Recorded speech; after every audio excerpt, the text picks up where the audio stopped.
छात्राओं के साथ, कॉलेज के छात्राओं के साथ साझा करने का मौका दिया। अभी थोड़ी देर पहले यहाँ की बांग्ला विभाग की वरिष्ठ अध्यापिका प्रोफेसर शाश्वती मजूमदार जी ने अत्यंत संक्षिप्त वक्तव्य में अत्यंत महत्वपूर्ण बातें कही। उसके बाद बीरू रजक जी जो IQAC के कोऑर्डिनेटर हैं, उन्होंने भी इस एकल व्याख्यान की अनिवार्यता को रेखांकित करते हुए अपने विचार रखे और हमारे अभिन्न मित्र इस आसनसोल गर्ल्स कॉलेज के हिंदी विभाग के अध्यक्ष डॉक्टर कृष्ण कुमार श्रीवास्तव जी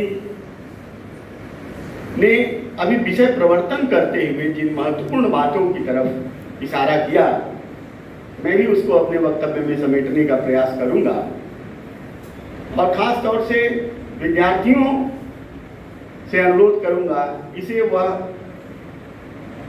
अपने अध्ययन के साथ साथ एक पूरे भारतीय परिदृश्य में, परिवेश में साकार करने का प्रयास करें। क्योंकि एक हिंदी का सामान्य विद्यार्थी होने के नाते और अध्यापक होने के नाते हिंदी पठन पाठन से जुड़ा रहा हूं और तमाम ऐसे आयोजनों में जाने की मुझे सहूलियत मिलती रहती है। लेकिन यह आयोजन एक ऐसे समय में किया जा रहा है जो विशेष समय है।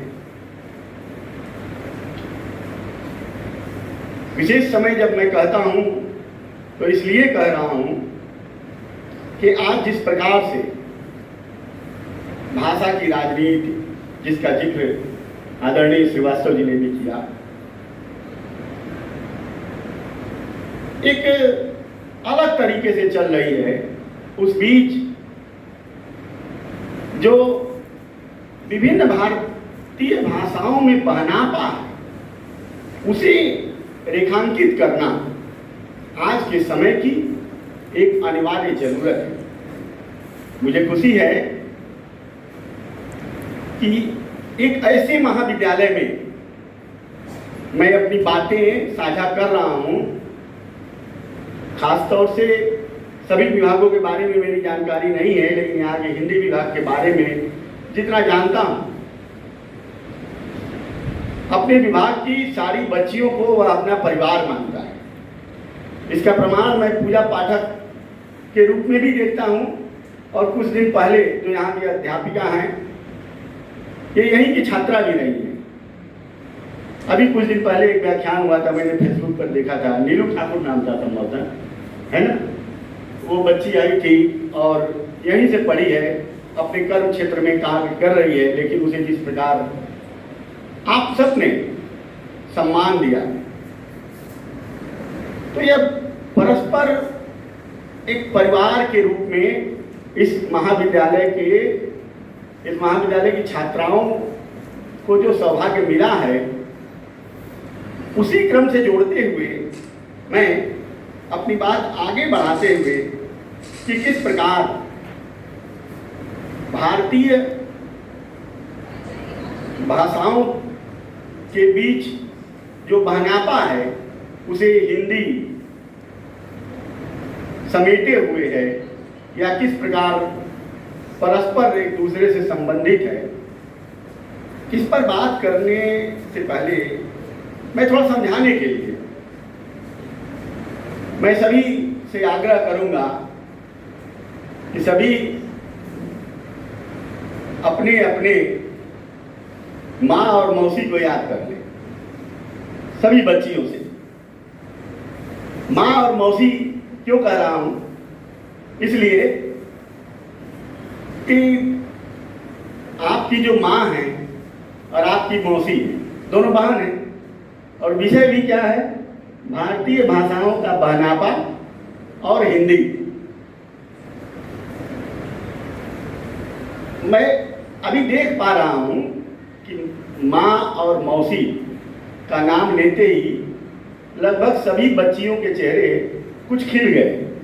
अभी सब बहुत थोड़ा कुछ सहज भाव से सुन रही थी, कुछ थोड़ा अनुमानस्क भाव से सुन रही थी, पता नहीं सर क्या क्या बोलेंगे, बहुत तो नहीं उबाएंगे। लेकिन जब माँ और मौसी का जिक्र आया, सभी बच्चियां सहज हो गई। यही जो सहज भाव है, यही विभिन्न भारतीय भाषाओं के बीच भी है। कल मैं यहाँ आने की सोच रहा था, तब तक आजकल तो व्हाट्सएप, फेसबुक, सोशल मीडिया के ज़माने में सभी लोग थोड़े थोड़े जुड़े ही है, कोई अधिक कोई कम। मेरी भी आदत है, जैसे आप लोग फेसबुक वगैरह देखते हो, मैं भी बीच बीच में खाली समय में देखता हूँ। तो देखा एक हमारी छात्रा हैं, रांची में रहती हैं। मैं पहले जयगांव पढ़ाता था, वहाँ उसको पढ़ाया हूँ। गुलशन बेगम नाम है उसका, और उसकी बहन यहाँ टीचर है गुलनाज बेगम कुल्टी कॉलेज में। तो गई हुई थी अपने, उनकी बहन को मैंने पढ़ाया है, वो गई हुई थी गुलशन बेगम के यहाँ और स्टेटस लगाई थी। दोनों बहनें थी और गुलशन के बच्चे थे, बड़ा प्यारा सा स्टेटस और सभी खुश। तो मुझे लगा कल मुझे वक्तव्य भी देना है, भारतीय भाषाओं का बहनापा और हिंदी, और यह तस्वीर उस चित्र को पूरी तरह से रेखांकित कर रही है। तो मैं इस बात को केवल इसलिए कहना चाह रहा हूं कि अक्सर यह देखा गया है कि माँ और मौसी में बहुत फर्क नहीं होता। अब कोई अलग तरीका से कहीं कहीं मतभेद हो जाए, अलग बात है। जैसे भाषाओं में भी जो विभिन्न भारतीय भाषाओं में जिस पहनावे की बात की जा रही है, लेकिन उसके बावजूद हम देखते हैं कि कुछ संघर्ष भी है, कुछ अंतर्विरोध भी है। लेकिन वो अंतर्विरोध को आप राजनीति के लिए छोड़ दीजिए, वो भाषा की बात नहीं है, साहित्य की बात नहीं है। हम देखते हैं कि उसे दोनों से दुलार मिलता है। एक भारतीय नागरिक के रूप में मुझे भारतीय भाषाओं में इसी बहनापे का दर्शन होता है, जो माँ और मौसी के रूप में हम परस्पर देख पाते हैं। अब एक प्रश्न है कि जब इन चीज़ों पर बात होगी तो एक बात और होनी चाहिए कि आखिर भाषा का मुख्य लक्ष्य क्या होता है। उसका मुख्य लक्ष्य है बगैर किसी भेदभाव के सबको जोड़े रखना। भाषा जब जोड़ने की जगह यदि तोड़ने का काम करने लगे, भाषा नहीं तोड़ने का काम करती है। जो राजनीतिक संकीर्ण स्वार्थ है, उन स्वार्थों को समाज का ही एक भाग प्रज्वलित करता है, जिसके कारण समस्याएं उत्पन्न होती हैं। लेकिन मूल रूप से भाषा का जो कार्य है सबको जोड़े रखने का, वह कार्य हिंदी भारतीय भाषाओं के साथ मिलकर वैश्विक स्तर पर भी, और भारत के स्तर पर तो कर रही है, अखिल भारतीय स्तर पर, वैश्विक स्तर पर भी बहुत ही अच्छे तरीके से कर रही है। इसका एक उदाहरण मैं आपको देना चाहूंगा। आप देखेंगे, हम सभी जानते हैं कि विभिन्न भारतीय लोग देश के विभिन्न देश, विश्व के विभिन्न देशों में रहते हैं। हमारे देश के विभिन्न प्रांतों के लोग विश्व के कई देशों में रहते हैं। भारत में कितनी विविधता है, और भारत की जो भाषाई विविधता है, यह एक हमारी ताकत भी है। लेकिन हम देखते हैं कि जब अखिल भारतीय स्तर पर हो या वैश्विक स्तर पर दुनिया के किसी अन्य देश में एक तमिल भाषी है, एक तेलुगु भाषी है, बांग्ला भाषी है, हिंदी भाषी है, उर्दू भाषी है, गुजराती है, मराठी है, और जो अमेरिका में है नेपाल में है, लंदन में है, बाहर है, दक्षिण अफ्रीका में, कहीं भी है, तो वह किस भाषा में बात करता है? वह अक्सर हिंदी में ही बात करता है। भारत में भी आप खास तौर से दक्षिण की तरफ चले जाएं तो आपका काम हिंदी से चल जाता है, क्योंकि धीरे धीरे परस्पर एक दूसरे के नजदीक और खास तौर से आजादी के बाद तमाम जो भाषा को लेकर नीतियां बनी हैं, सुधार हुए हैं और उसका एक वैश्विक आयाम है, उसके आधार पर इस बहनापे में वृद्धि हुई है। हम देखते हैं कि इसके कुछ अंतर्विरोध भी मिलते हैं, वह अलग बात है, लेकिन यह सच्चाई है कि तमाम अंतर्विरोधों के बावजूद भारतीय भाषाओं में जो बहनापा है, जो मेलजोल है, वह बड़ा अद्भुत है। कई बार, अब जैसे एक दो अंतर्विरोधों की बात मैं यदि करूँ थोड़ी दूसरी तरह की, तो कई बार जो लोग विदेशों से आते हैं या विदेश में जो लोग हिंदी पठन पाठन से जुड़े हैं, वही माने भारतीय नहीं है, विदेशी लोग, ऐसे कई लोगों का ऐसा मानना है कि कई बार हम जब भारत में भी जाते हैं तो देखते हैं कि हमारे भारतीय मित्र हिंदी में बातचीत करने के क्रम में कई अंग्रेजी के शब्द भी हूबहू उसमें बोल जाते हैं अपने वाक्य में। जैसे मान लो सामान्य बात, किसी ने पूछा कि आपकी माता जी की उम्र कितनी है, तो मेरी माँ 75 ईयर की है। अब 75 ईयर ना करके 75 वर्ष भी तो कर सकते हैं। या आपकी बेटी, मेरी बेटी गाना गा रही है, मान लो कोई मुझसे पूछे, मैं कहता हूँ कि मेरी बेटी 9 ईयर से ही बहुत अच्छा सिंगिंग कर रही है। ये आमतौर पर एक, तो ये जो वहाँ के लोग हैं ना, जो बाहर में हिंदी के पठन पाठन से जुड़े हैं, वे लोग इन चीज़ों को बहुत इस पर ध्यान देते हैं। लेकिन जबकि जिसे हम अधिकतर हिंदी प्रदेशों में भी ऐसा देखने को मिलता है, मैं जो कह रहा हूँ। लेकिन आप ध्यान देंगे कि जिसे हम अहिंदी भाषी प्रदेश कहते हैं, वहाँ के लोग जब हिंदी सीखते हैं तो इन बातों का बहुत ही सहजता के साथ ध्यान रखते हैं। कई ऐसे राज्य थे जिसमें 7 सिस्टर के रूप में नॉर्थ ईस्ट की तरफ, अब तो 8 हो गया सिक्किम में 1975 में आने के बाद, तो 7 सिस्टर के रूप में जो फेमस था, और उसमें सबसे महत्वपूर्ण एक अरुणाचल प्रदेश।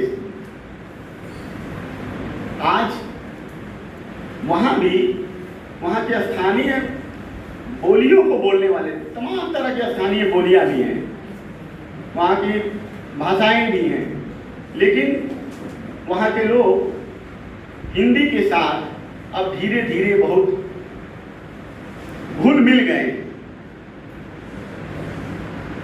कहने का तात्पर्य यह है कि भारतीय भाषाओं में परस्पर जो बहनापा है, आज़ादी के बाद जहाँ इसे बहुत सुव्यवस्थित रूप से एक आकार लेना था, वह अपने हिसाब से चल रहा है। लेकिन जिस तरफ कृष्ण कुमार जी ने इशारा किया राजनीति की बात, उस राजनीति के कारण इसमें कहीं कहीं कमजोरी भी आई है। उस कमजोरी को दूर करने का भी जिम्मा इस नई पीढ़ी को ही लेना है, क्योंकि हमें उन चीजों को समझना होगा कि किस प्रकार क्यों इस तरह की स्थितियां आती हैं। आप देखेंगे कि चाहे रशिया की बात ले लीजिए, चीन की बात ले लीजिए, जापान की बात ले लीजिए, अधिकतर हमारा पड़ोसी देश है नेपाल, नेपाल की बात ले लीजिए, नेपाल की मुख्य भाषा नेपाली है। हमारे भारतीय संविधान में भी जो संविधान की 8वीं अनुसूची में भाषाएं शामिल हैं, उसमें नेपाली भी एक भाषा है।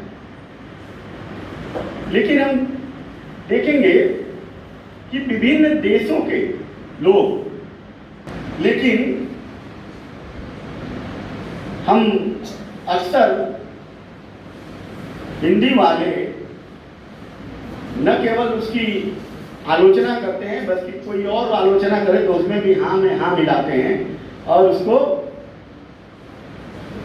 उसके बारे में अपना तार्किक मत भी नहीं रखते। हम अपनी इस प्रवृत्ति के कारण ही मुझे लगता है कि हिंदी को आज तक उसका दर्जा नहीं दिला पाए जो उसे मिलनी चाहिए थी। रामविलास शर्मा ने भी जिस हिंदी जातीय की बात कही थी, हिंदी जातीयता की, उसको भी ध्यान में रखना चाहिए। आप सब हिंदी के विद्यार्थी हैं, इसलिए मैं इतना संकेत करके आगे बढ़ना चाहता हूँ। मैथिली शरण गुप्त ने कभी लिखा था, उन्होंने घोषणा की थी कविता के माध्यम से, वह आज तक किसी कारण मुझे लगता है साकार नहीं हो पाई। पंक्तियां कुछ इस प्रकार हैं। है भव्य भारत की हमारी मातृभूमि हरी भरी, है भव्य भारत की हमारी मातृभूमि हरी भरी, हिंदी हमारी राष्ट्रभाषा और लिपि है नागरी, हिंदी हमारी राष्ट्रभाषा और लिपि है नागरी। अब देखिए, ये बड़ी विडंबना है कि संवैधानिक रूप से भारत की कोई राष्ट्रभाषा नहीं है, हम सब इससे अवगत हैं। भारत में भी हिंदी को राष्ट्रभाषा के रूप में मानने वाले, कहने वाले लोग बहुत हैं। विदेशों में भी आप बात कीजिए कि भारत की राष्ट्रभाषा क्या है, तो अधिकतर जो ये माने महत्वपूर्ण बिंदुओं से जो अनभिज्ञ हैं, जो संवैधानिक प्रावधानों से अनभिज्ञ है, वह व्यक्ति जो हिंदी का जो प्रभाव है भारतवर्ष पर, उसके हिसाब से वह यही कहता है कि हिंदी ही वहाँ की राष्ट्रभाषा है। लेकिन अब देखिए, इसके कई आयाम हैं। धीरे धीरे हिंदी तो एक भाषा के रूप में है, समूह भी है। हिंदी की विभिन्न बोलियों को हिंदी से अलग करके, काट कर उसके परिवार को छोटा करने का भी एक षड्यंत्र चल रहा है। हिंदी जितना अधिक